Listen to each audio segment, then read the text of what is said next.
A gente adora a ideia de um novo começo, não é verdade? Aquela chance de virar a página. Só que, vamos ser sinceros, o processo que o novo exige nem sempre é tão animador assim. Então, bora entender isso melhor. Fica a pergunta no ar, né? Por que é tão difícil começar de novo? A análise que a gente está fazendo aqui aponta para uma coisa bem direta. É que o novo, na maioria das vezes, não nasce do nada. Ele vem depois que alguma coisa acaba, depois de uma perda. E aí que mora o paradoxo.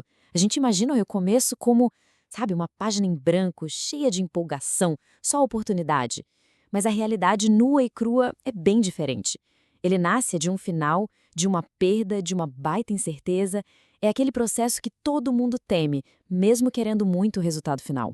Para ilustrar isso, vamos olhar para uma história que é universal, sobre o fim de uma era. Após a morte de Moisés, que foi o maior líder da história de Israel, a nação inteira simplesmente travou. E olha, não foi só a morte de uma pessoa, foi o fim de um ciclo inteiro, a perda da maior referência que eles tinham. De repente, ninguém sabia mais para onde ir.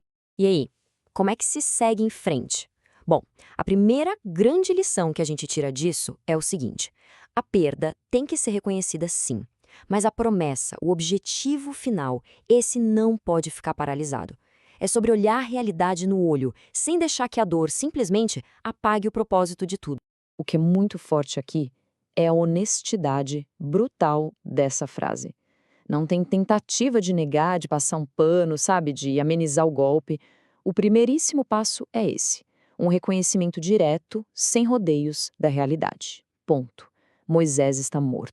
E aqui tá o pulo do gato. Aceitar a dor, encarar a perda, não quer dizer que a missão terminou. Fica claro no texto que existe uma honra ao passado. Moisés é chamado de meu servo, mas o foco não fica preso nele. Ou seja, a dor é legítima, mas ela não pode se tornar uma âncora. Essa diferença aqui é tudo. O que acabou foi um ciclo, uma fase, uma era de liderança específica. Mas a promessa maior, o grande objetivo, esse continuava lá, intacto.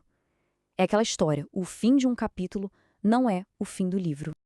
Ok, vamos para o segundo ponto-chave então, que é sobre a necessidade de se mover para frente. Um recomeço de verdade pede ação, sabe? E não uma vida presa na nostalgia. A saudade é super natural, claro, mas ela pode virar uma armadilha, uma prisão. A ordem que Josué recebeu não foi fique aí de luto para sempre. Não, foi um comando super direto e específico. Primeiro, levanta-te, e depois, a missão, atravessa o Jordão. O desafio era o mesmo. Continuava lá. O que mudou foi a liderança. E essa citação aqui de Isaías, nossa, ela resume isso perfeitamente. A ideia não é apagar a história, de forma alguma.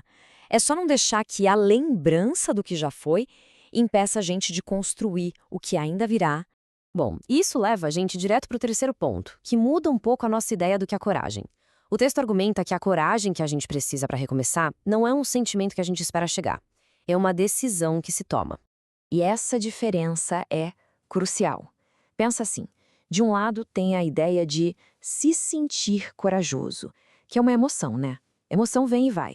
Do outro lado tem o ato de ser corajoso, que é uma decisão. É agir mesmo com medo. Olha só essa comparação. A coragem, que é só emoção, depende do clima, do momento, de não ter medo. Se Josué ficasse esperando para se sentir corajoso, ele estaria esperando até hoje. Ele nunca teria saído do lugar. Agora, ser corajoso é outra história. É uma decisão quase espiritual de agir mesmo com o frio na barriga. Então, a conclusão que o texto nos leva é que essa coragem de verdade ela não brota da nossa autoconfiança, do tipo, eu sou o cara. Ela nasce da confiança em algo maior, numa promessa que vem de fora, na certeza de um suporte que não depende da gente. E isso nos traz ao último ponto, que na verdade é a base de tudo. É a garantia da presença. É isso que faz o novo ser possível. É a certeza de que não se está sozinho nessa caminhada. Essa promessa aqui é a chave de tudo. Percebe? O foco não está na habilidade de Josué. Não é sobre ele ser bom o suficiente. É sobre a continuidade da presença que estaria com ele. O bastão da liderança passou de mãos, sim, mas a presença divina não ficou presa lá no passado com Moisés. Então, o que acontece quando alguém decide se levantar apesar da perda? O texto mostra os resultados. Primeiro, uma força maior assume o controle das coisas. Depois, aquele luto pesado se transforma em missão, em propósito. A promessa original, aquela lá do começo, ela é confirmada de novo. E por fim, uma presença que guia é garantida para toda a jornada que vem pela frente. Então, para amarrar tudo isso, a grande mensagem é a seguinte: o novo começo não acontece quando a dor some ou quando o passado está todo arrumadinho e resolvido na nossa cabeça.